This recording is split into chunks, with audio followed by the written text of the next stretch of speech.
வணக்கம் நேர்களே. இன்னைக்கு நாம பார்க்கக்கூடிய சிறப்பு பதிவு கிரக சேர்க்கை பார்த்துட்டு வந்துட்டு இருக்கோம். அதனுடைய வரிசையில இன்னைக்கு நாம பார்க்கக்கூடிய ராசி என்பர்கள் கும்ப ராசி என்பர்கள்.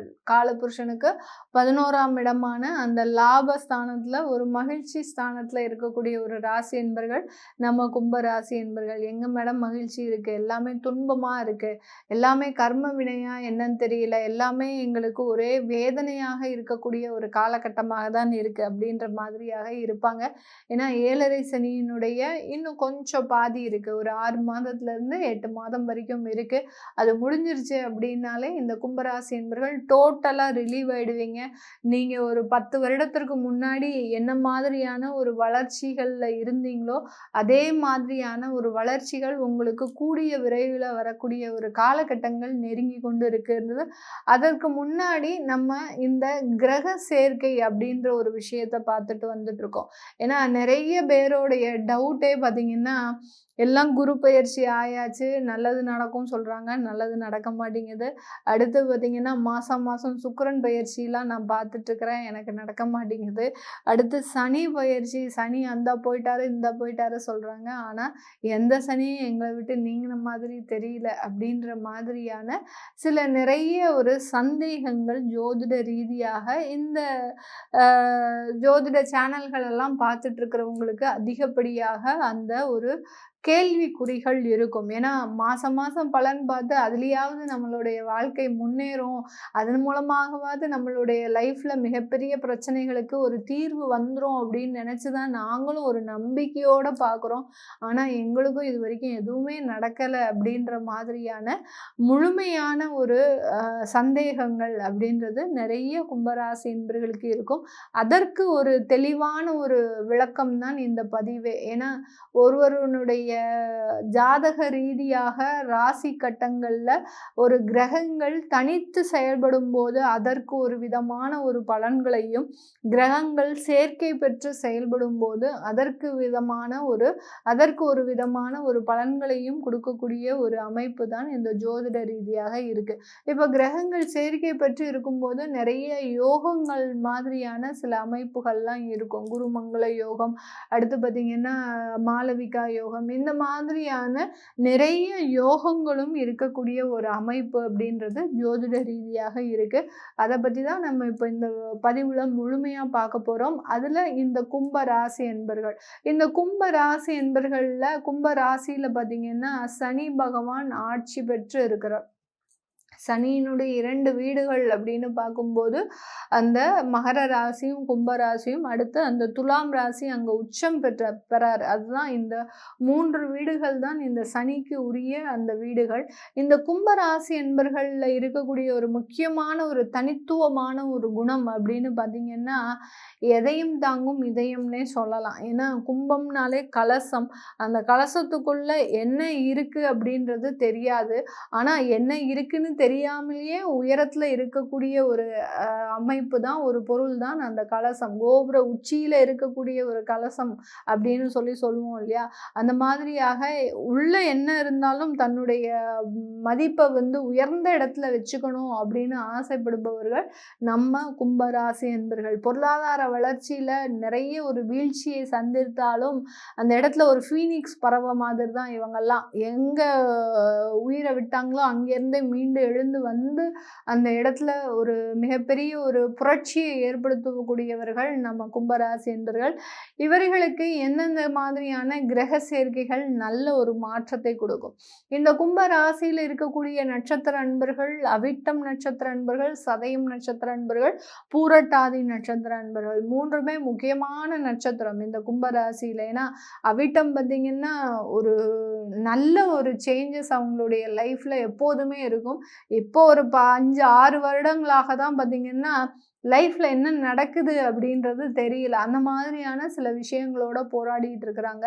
சதயம் நட்சத்திர அன்பர்கள் எந்த விதமான ஒரு போராட்டமாக இருந்தாலும் வந்து பார்க்கலாம் அப்படின்ற மாதிரியாக எதிர்த்து தில்லோட நம்பிக்கையோட நிற்கக்கூடியவர்கள். எப்படி ராஜராஜ சோழன் அந்த கோயிலை கட்டுவதற்கும் தன்னுடைய ஆட்சியை விரிவுபடுத்துவதற்கும் என்னென்னலாம் செய்தாரோ அந்த மாதிரியாக ஒரு கட்ஸ் அதிகமாக இருக்கக்கூடிய ஒரு நட்சத்திரம் இந்த சதயம் நட்சத்திரம். இந்த பூரட்டாதி நட்சத்திர அன்பர்கள் சொல்லவே வேண்டாம். 11ஆம் இடத்துல, அதாவது காலபுருஷனுக்கு 11ஆம் இடத்துல இருக்கக்கூடிய ராசியில இருக்கக்கூடிய அந்த குருவினுடைய நட்சத்திரம். எதுவா செஞ்சாலும் நம்மளுக்கு நல்லதே நடக்கும் அப்படின்ற ஒரே ஒரு வேத மொழி தான்.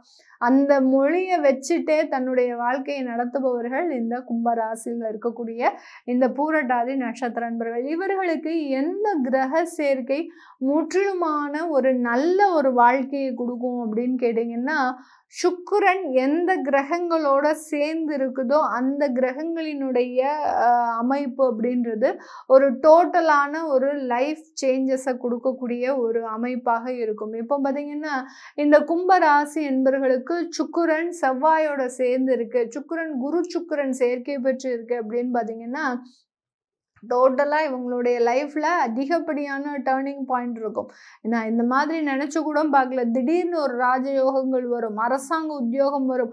அரசாங்க உத்தியோகத்தில் அப்படியே ஒரு வருடத்திற்கு ஒரு முறை பார்த்திங்கன்னா இவர்களினுடைய பதவி உயர்வுகள் அப்படின்றது வாலண்டரியாக வந்துக்கிட்டே இருக்கும். சில இடத்துல பார்த்திங்கன்னா இவர்களுக்கு அந்த ஒரு விதமான ஒரு வாழ்க்கை வளர்ச்சிகள், பொருளாதார வளர்ச்சிகள், இவர்கள்லாம் பார்த்திங்கன்னா திடீர்னு இருந்தாப்புல ஷேர் மார்க்கெட்டில் பணத்தை போடுவாங்க. அப்படியே லம்பா எடுத்து இருக்கிற மாதிரி அந்த குருவும் சுக்கிரனும் சேர்க்கை பெற்று இருக்கும்போது இந்த கும்பராசி என்பர்களுக்கு அதிகப்படியான ஒரு லாப அமைப்பு அப்படின்றது கண்டிப்பாக இருக்கும். ஒரு தொழில் தொடங்க போறேன் அப்படின்னு இவர்களினுடைய சுற்று வட்டாரத்துல இவங்க சொல்லிட்டாங்க அப்படின்னா இவர்களுக்காக முதலீடு செய்யக்கூடியவர்கள் ரெடியா இருப்பாங்க.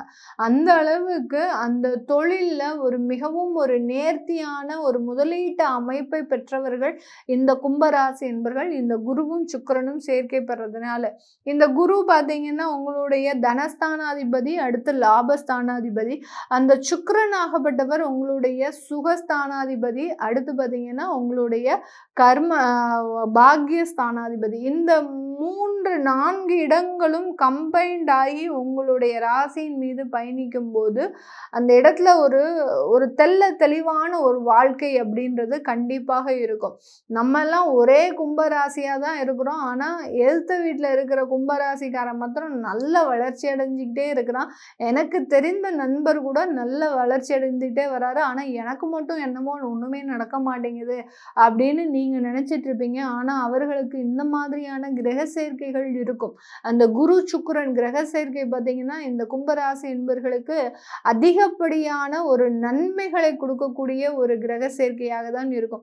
ஏன்னா இவர்களுக்கு எங்க வீழ்ந்தாலும் இவர்கள் மீண்டு எந்திரிச்சு வரக்கூடிய ஒரு தன்மை அப்படின்றது ஆட்டோமேட்டிக்காகவே அந்த கடவுள் ஒரு வரம் கொடுத்த மாதிரியான ஒரு அமைப்பை கொடுத்திருக்கிறார். அப்படி கொடுக்கக்கூடிய இந்த இடத்துல நல்ல ஒரு வளர்ச்சி பாதைகள் அப்படின்றது இருக்கும். இவர்களுக்கு குழந்தை பிறந்ததுக்கு அப்புறம் பார்த்தீங்கன்னா ஏகபோக ஒரு வாழ்க்கையில வளர்ச்சி அப்படின்றது, ஒரு வீட்டில் ஒரு மகாலட்சுமி பிறந்தா நம்மளுக்கு எப்படி இருக்கும், ஒரு நல்ல ஒரு சுவாமியினுடைய ஒரு தெய்வத்தினுடைய அனுகிரகம் இருந்தா எப்படி இருக்கும், அந்த மாதிரியாக, அதாவது தெய்வத்துக்கிட்ட டெய்லி இருந்து வரம் கேட்டு அந்த வரம் எல்லாம் உடனே கிடைச்சிட்டா நம்மளுடைய வாழ்க்கை எப்படி இருக்கும், அந்த மாதிரியான ஒரு வளர்ச்சி அப்படின்றது இந்த கும்பராசி என்பவர்களுக்கு குரு சுக்கிரன் சேர்க்கை பெற்று இருக்கும்போது அதிகப்படியான ஒரு வளர்ச்சிகளை கொடுக்கக்கூடிய ஒரு அமைப்பாக இருக்க போது. அடுத்தபடியாக என்ன ஒரு கிரக சேர்க்கை இவர்களுக்கு நல்ல ஒரு வளர்ச்சியை கொடுக்கும் அப்படின்னு கேட்டீங்கன்னா, சூரியனும் குருவும் சேர்க்கை பெற்று இருக்கும்போது இந்த குரு சுக்கிரன் சேர்க்கை ஒரு விதமான ஒரு வளர்ச்சியை கொடுத்தாலும் இந்த சூரியனும் குருவும் சேர்க்கை பெற்று இருக்கும்போது கணவன் மனைவி 2 பேருமே பார்த்தீங்கன்னா ஒரு நல்ல ஒரு சேம் போர்டில் வேலை செய்யக்கூடிய ஒரு அமைப்பை இவங்க என்ன செஞ்சாலும் இவர்கள் பொறுத்து போகக்கூடிய ஒரு அமைப்பு, அதே மாதிரி இவர்கள் என்ன செய்தாலும் அவர்களும் பொறுத்து போகக்கூடிய ஒரு அமைப்பு அப்படின்றது இந்த சூரியனும் குருவும் சேர்க்கை பெற்று இருக்கும்போது அந்த கணவன் மனைவிக்கு இடையே ஒரு அந்யோன்யம் அப்படின்றது, அந்த குடும்பத்தை 2 காளை மாடுகள் சேர்ந்து தான் அந்த குடும்பத்தை நடத்த முடியும். ஒரு வண்டி போகுது அப்படின்னா 2 காளை மாடு வேணும். அந்த 2 காளை மாடும் ஒரே கயிறில் சேர்ந்து போகும்போது தான் அந்த வண்டி கரெக்டாக போகும். அதே மாதிரி தான் இந்த கணவனும் மனைவியும் சேர்ந்து செயல்பட்டு அந்த குடும்பத்தை ரன் பண்ணக்கூடிய ஒரு அமைப்பு இந்த குருவும் சூரியனும் சேர்ந்து சேர்ந்து இருக்கும்போது இந்த கும்பராசி என்பர்களுக்கு அதிகப்படியான நன்மைகளை கொடுக்கக்கூடிய ஒரு ஸ்தானமாக இருக்கும். இந்த கும்பராசி என்பர்களுக்கு படிப்புல பெரிய அளவுக்கு இன்ட்ரெஸ்ட் கிடையாது. அப்படியே படிச்சாலும் அந்த படிப்பை யூஸ் பண்ணவும் மாட்டாங்க. அதுதான் இவர்களுக்கு இருக்கக்கூடிய ஒரு மிகப்பெரிய ஒரு நெகட்டிவான பாயிண்ட். ஏன்னா இவர்களினுடைய ராசியில அந்த சந்திரன் இருக்கக்கூடிய இடம் தான் நம்ம ராசின்னு சொல்றோம். சந்திரன் பார்த்தீங்கன்னா உங்களுடைய ருணரோக 6ஆம் இடத்திற்கு சொந்தக்காரர். அவரே புதனோட சேர்ந்து இருக்கும்போது படிப்புல பெரிய அளவுக்கு இன்ட்ரெஸ்ட் இருக்காது. அப்படியே படிச்சாலும் அந்த படிப்பை யூஸ் பண்ணவும் மாட்டாங்க இந்த கும்பராசி என்பர்கள். அதனால ஒரு டெக்னாலஜி டெவலப்மெண்ட் அப்படின்றது பார்த்தீங்கன்னா இந்த கும்பராசி என்பர்களுக்கு ஒரு பிடிக்காத ஒரு விஷயமாக தான் இருக்கும். அதாவது எந்த இடத்துலையும் ஒரு டெக்னிக்கலா இருக்கணும் அப்படின்றது இவர்களுக்கு பிடிக்காத ஒன்று ஒரு பிடிக்காத ஒரு இடமாக தான் இருக்கும். அதே சமயத்தில் பார்த்தீங்கன்னா இவர்கள் தன்னுடைய ஃபிசிக்கலான ஒர்க்கை மதிக்கக்கூடியவர்கள். அந்த டெக்னாலஜியை விட ஒரு ப்ராக்டிக்கலாக ஒர்க் பண்ணணும் அப்படின்னு நினைக்கக்கூடியவர்கள் தான் இந்த கும்பராசி என்பர்கள். இவர்களுக்கு பாதிப்பை கொடுக்கக்கூடிய ஒரு கிரக சேர்க்கை அப்படின்னு பார்த்தோம்னா புதன் ராகு புதன் கேது அப்படின்ற மாதிரியான கிரக சேர்க்கை தான் அதிகப்படியாக பிரச்சனையை கொடுக்கக்கூடிய ஒரு கிரக சேர்க்கையாக இருக்கும். இந்த புதன் ராகுலாம் இருக்குது அப்படின்னாலே பார்த்தீங்கன்னா காதல் தோல்விகள் அப்படின்றது அதிகப்படியாக இருக்கும். அதெல்லாம் காதல் தோல்விகள்லாம் பார்த்தீங்கன்னா கணக்குலேயே இருக்காது. அதாவது ஒரு காதல் பண்ணோம், தோல்வியாச்சு, அடுத்து இருக்குது, திருமணம் ஆச்சு அப்படிலாம் கிடையாது. 2, 3 காதல் தோல்வியாகி அந்த காதலில் ரொம்ப வேதனைப்பட்டு அந்த பிரேக்கப் ஆகி அதன் மூலமாக திருமண வாழ்க்கையே வேண்டாம் அப்படின்ற மாதிரியான சில முடிவுகள்லாம் எடுக்கக்கூடிய அளவிற்கு இந்த புதன் ராகு அப்படின்ற கிரக சேர்க்கை இவர்களுக்கு மிகப்பெரிய ஒரு பிரச்சனையை கொடுக்கக்கூடிய ஒரு கிரக சேர்க்கையாக இருக்கும். அதே சமயம் ஏமாற்றம், பிசிக்கல் ரிலேஷன்ஷிப் அப்படின்றது இந்த புதன் ராகு புதன் கேது அப்படின்ற கிரக சேர்க்கை இவர்களுக்கு அதிகப்படியாக கொடுக்கும். இந்த கிரக சேர்க்கைகள் பார்த்தீங்கன்னா மிகப்பெரிய அளவுக்கு லைஃப்ல எல்லாத்தையும் இழந்துருவாங்க. ஆனால் இழந்ததுக்கப்புறம் ஏண்டா நம்மளுக்கு இந்த மாதிரி என் வாழ்க்கை மட்டும் இப்படி இருக்கு அப்படின்ற ஒரு கேள்வி இவர்களுக்கு அதிகப்படியாக இருக்கும். எல்லா கும்பராசி என்பர்களும் நல்லா இருக்கிறாங்க, நான் மட்டும் இப்படி வீணா போயிட்டேனே அப்படின்ற மாதிரியான கேள்விகள் இருக்கும். ஆனால் அதை செய்யறதுக்கு முன்னாடி அந்த யோசனைகள் அப்படின்றது, முன் யோஜனை அப்படின்றது இந்த புதன் ராகு புதன் சேர்க்கை இருக்கக்கூடியவர்களுக்கு கொஞ்சம் கூட கிடையாது. அதனால இந்த மாதிரியான கிரக சேர்க்கை இருக்கு, உங்களுடைய குழந்தைகள் இருக்கிறாங்க அப்படின்னா அவர்களுக்கு சொல்லி சொல்லி வளர்க்கணும். நீ பழகக்கூடிய நபர் உண்மையானவரா அப்படின்னு நினைச்சு பழகு அப்படின்ற மாதிரியான சில விஷயங்களை நம்ம டெய்லி ரெகுலரா ரொட்டீனா சொல்ல அந்த குழந்தைகளுக்கு அதிலிருந்து பாதிப்பை நீங்க தாராளமாக கொண்டு வரக்கூடிய ஒரு அமைப்பு அப்படின்றது கண்டிப்பாக கிடைக்கும். இது எல்லாமே நம்ம அந்த பொதுவான கிரக சேர்க்கையின் மூலமாக இருக்கக்கூடிய பலன்களை பற்றி பார்த்துருக்குறோம். உங்களுடைய தசாபுத்திகளின் அடிப்படையில் இருக்கக்கூடிய கிரக சேர்க்கை என்ன மாதிரியான ஒரு மாற்றத்தை உங்களுடைய லைஃப்ல கொடுக்கும் அப்படின்னு கேட்க நினைக்கக்கூடியவர்கள் கீழே இருக்கிற நம்பருக்கு வாட்ஸ்அப்ல அப்பாயின்மெண்ட் வாங்கிட்டு நீங்க கன்சல்ட் பண்ணிக்கலாம். உங்களிடமிருந்து விடைபெறுவது உங்கள் ஆஸ்ட்ரோ பூர்ணா. நன்றி, வணக்கம்.